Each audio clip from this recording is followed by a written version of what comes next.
Hello बच्चों, आज हम अध्ययन करेंगे क्लास 6 के अध्याय नंबर 3 का तंतु से वस्त्र तक। तो आप घर पे जो कपड़े पहनते हैं उनको वस्त्र कहते हैं। तो उनका निर्माण जो होता है वो तंतुओं से होता है। अब आप कहेंगे तंतु क्या होता है। आप अगर देखेंगे जो कपड़ा होता है हमारा वो कई महीन धागों से मिलकर बना होता है।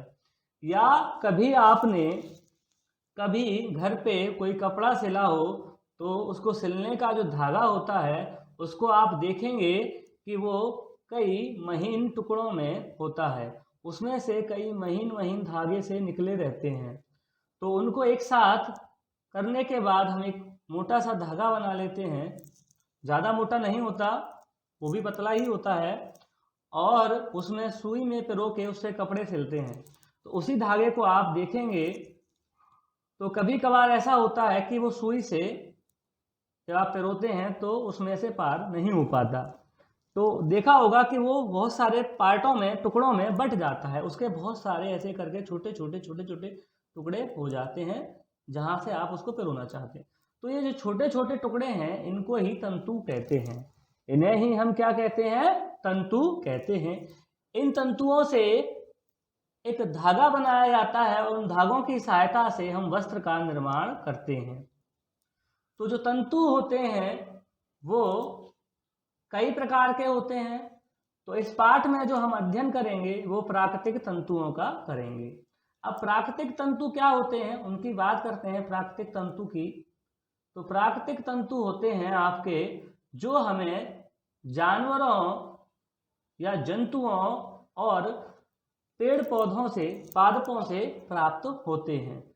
जैसे आपका सूती वस्त्र, जूट, रेशमी वस्त्र या ऊनी, ये इनके जो भी तंतु मिलते हैं वो हमें पादपों या जंतुओं से मिलते हैं। जैसे हम बात करें ऊन की तो ऊन हमें बकरी से भी मिलती है, भेड़ से भी मिलती है और अन्य कई जानवरों से भी मिलती है।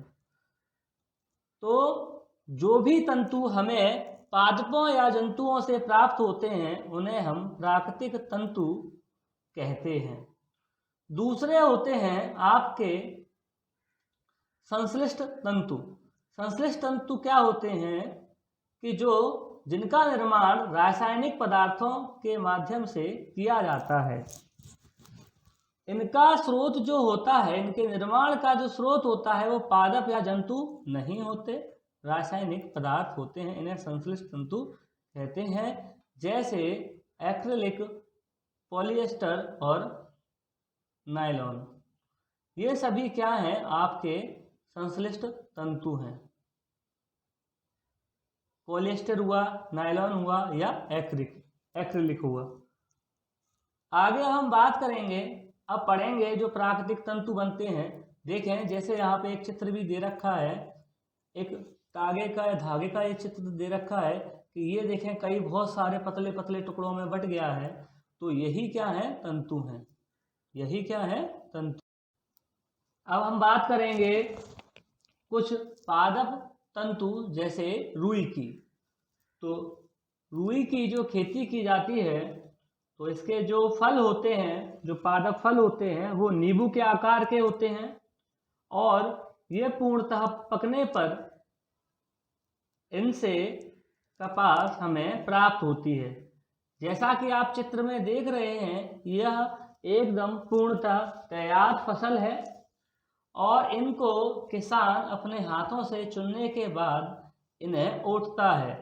ओटने का मतलब होता है कि इस कपास में इसके बीज भी रहते हैं।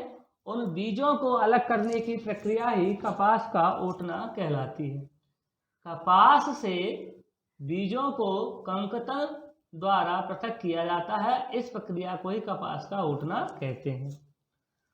पहले पारंपरिक ढंग से हाथों से कपास ओटी जाती थी, लेकिन आजकल हम इसके लिए मशीनों का भी प्रयोग करते हैं। अब हम बात करेंगे दूसरे पादप तंतु जूट अथवा पटसन की। जिसकी खेती मुख्यतः पश्चिम बंगाल, बिहार और असम में की जाती है। और जूट के उत्पादन में बांग्लादेश का भी एक महत्वपूर्ण स्थान है। अब आप बात करते हैं इसकी खेती भारत में वर्षा ऋतु में की जाती है। इसके फसल को पुष्पन अवस्था में काटते हैं, अर्थात जब इस पे पुष्प आ जाते हैं तब इसको कटाई हम करते हैं। और फसल की कटाई के बाद पादप के तनों को कुछ दिनों तक जल में डुबोकर रखते हैं। ऐसा करने पर जो तने होते हैं वो गल जाते हैं और उन्हें पटसन तंतुओं से हाथों द्वारा पृथक कर दिया जाता है।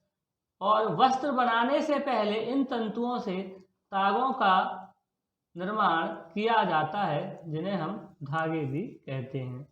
और इस प्रकार हम रुई अथवा जूट के माध्यम से वस्त्रों का निर्माण करते हैं। तो आज के लिए इतना ही। आगे हम अध्ययन करेंगे इससे अगली वीडियो में। बहुत बहुत धन्यवाद।